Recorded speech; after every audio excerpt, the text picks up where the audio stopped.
Appreciate you joining us with those details. West Bengal's Murshidabad violence has seen over 150 arrests so far. Adequate police forces are deployed in Shamsherganj, Dhulian, Murshidabad. The BSF deployed 5 companies to support state police operations, while the centre has deployed 17 companies of paramilitary services. This comes after several vehicles, including police vans, were set on fire. Stones were hurled at security forces and roads were blocked as violence rocked Malda, Murshidabad, South 24 Parganas and Hooghly districts during protests over the Waqf Amendment law.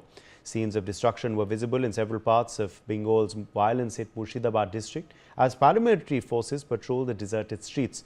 While ordering the deployment of paramilitary forces in highly sensitive areas, the Calcutta High Court said it cannot turn a blind eye to reports of vandalism in a few districts of West Bengal. The police also stated that the situation in Suti, Dhulian, Shamsherganj and Jangipur areas is peaceful, while Bengal's leader of opposition, Shubhendu Adhikari, has alleged that Hindus were not safe in the state. The West Bengal Chief Minister Mamata Banerjee meanwhile has appealed for peace and blamed some political parties for trying to misuse religion for political gain. BJP MP Ravi Shankar Prasad has spoken on this violence.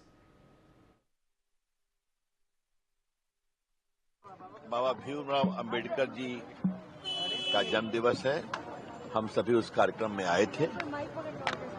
हृदय से उनके प्रति उद्गार, भारत के संविधान के शिल्पकर्ता, सामाजिक न्याय समता के प्रामाणिक नेता जिनकी प्रेरणा आज तक है, तो उनको बहुत प्रणाम करता हूं आदर के साथ।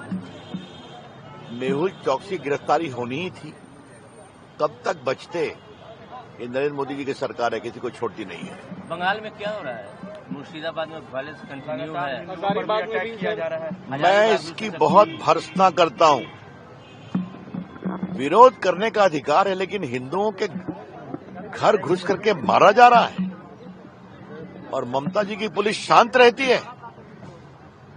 वो तो हाईकोर्ट के आदेश पर बीएसएफ की फोर्स पहुंची तो कुछ लोगों की जान बची। आज सैकड़ों की संख्या में लोग पलायन कर रहे हैं दूसरी जगह पर। ममता जी ने उनके आंसू पोंछने का क्या काम किया है? वोट बैंक के लिए ममता जी कहां तक जाएंगी? क्या इंसानियत का दायरा भी वोट बैंक से नीचे है? हम इसकी बहुत भर्त्सना करते हैं। हजारीबाग में जो हुआ है, ये क्या बात है? जब भी उस सरकारें आती हैं तो कुछ दंगाई को मालूम होता है कि हम कुछ भी करेंगे तो कार्रवाई नहीं हो। More news coming in. A migrant labourer from Bihar accused of killing a 5-year-old girl died in a police